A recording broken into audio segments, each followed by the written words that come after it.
Où puisez-vous votre inspiration? Ben, l'inspiration, en fait, c'est du travail, mais ça vient essentiellement du type de commande que je reçois. Quand c'est une interprète, un ensemble, tout ça, il y a toujours comme une identité déjà au départ pour cette personne-là. Et j'essaie toujours d'écrire en fonction, donc ce que j'appelle sur mesure, j'essaie toujours d'écrire en fonction de leur talent, parce que quand j'accepte, si je les connais pas, je vais prendre le temps de les connaître.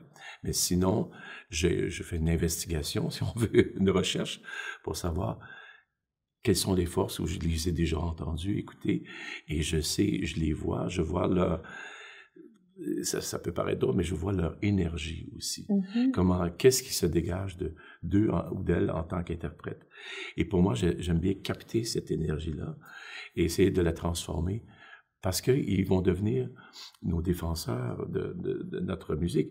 Donc, il faut absolument que je leur donne des matériaux musicaux, des idées musicales qui soient les plus, à la fois, qui représentent ma personnalité, mais dans lesquelles ils vont bien se sentir. C'est un peu comme créer un véhicule pour eux, original, qui est pensé pour eux, mais qui ensuite va vivre de lui-même, parce que c'est un coup que la musique est faite, elle peut être reprise par d'autres interprètes. Et ça, pour moi, donc ce sont les qualités intrinsèques des artistes eux-mêmes ou des chefs quand c'est pas... parce qu'un chef dirige, mais il a une énergie très spéciale. Comme là, je suis en train d'écrire une œuvre pour l'OSM, donc je pense beaucoup à Raphaël Paillari, qui a créé une de mes œuvres l'an dernier, en 2024. Mais je sais comment il est, tout ça, et je veux lui faire plaisir aussi, sans concession de par ma musique, là. Mais je lui lance aussi des défis. Voilà. Quel conseil, le plus grand conseil que vous allez donner à vos étudiants dans la création? Ben, spontanément, je crois que c'est, puisqu'on écrit pour des musiciens, d'autres musiciens, c'est le respect des artistes. Le respect des interprètes. Il faut absolument et ne pas se prétendre parce qu'on écrit quelque chose sur papier que c'est jouer ça, puis non. Non, il faut compter constamment et avoir l'humilité d'apprendre des interprètes. Ils ont beaucoup de choses à nous apprendre. Donc, eux, leur manière d'être, puis de respecter cette manière de leur personnalité aussi, et ne pas essayer de tout tordre selon nos désirs. Non, ça veut pas dire qu'on ne peut pas écrire des choses exigeantes, mais si c'est exigeant, il faut que ce soit payant, comme on dit, pour l'interprète. Il faut qu'il y ait du plaisir à s'approprier l'œuvre et la rendre le mieux possible. Donc, il faut qu'il mette ça dans sa peau, dans sa tête, dans ses doigts. Alors, pour moi, c'est ça. Ça, c'est un conseil qui est fondamental. L'autre conseil, c'est drôle à dire, c'est un peu plus technique, mais souvent, les jeunes compositeurs vont écrire des choses sur papier, tout ça, mais ils prennent pas le temps d'avoir une écoute intérieure. Donc, l'audition intérieure, c'est extrêmement important et en temps réel, je dis, OK, va t'asseoir, là, tu dis que ta pièce de musique dure 5 minutes, assis-toi, prends ton chronomètre, si tu veux, là, puis entends la pièce en temps réel. Puis là, tu vas voir, est-ce qu'il y a des trous? Est-ce que c'est des longueurs? Est-ce que c'est trop court ici? Tu sais, donc, de revoir tout ça en temps réel. Ce qui fait que pour moi, ce qui est important dans ce que je dis, c'est de s'assurer de la forme et des proportions de l'œuvre qui sont absolument essentielles. Donc, quand on construit l'œuvre dans le temps avec des courbes comme ça, de voir le très beau déroulement de ça et que ça fait du sens, que ça fait sens pour l'auditeur que nous sommes en premier. Nous sommes le premier auditeur, puis après ça, les autres et l'interprète.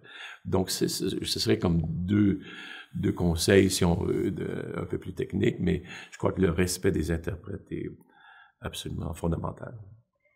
Comment décrivez-vous votre signature musicale?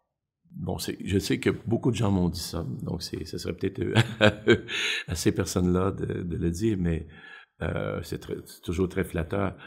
Mais en fait, je pense que au tout début de notre entretien, j'ai évoqué le mot énergie.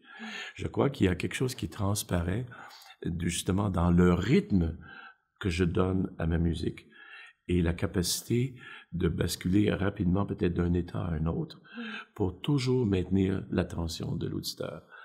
Et oui, il y a des choses des paramètres très simples comme si c'est mélodique, harmonique, rythmique, les textures, bon, toutes ces choses-là, c'est une chimie d'un ensemble d'éléments.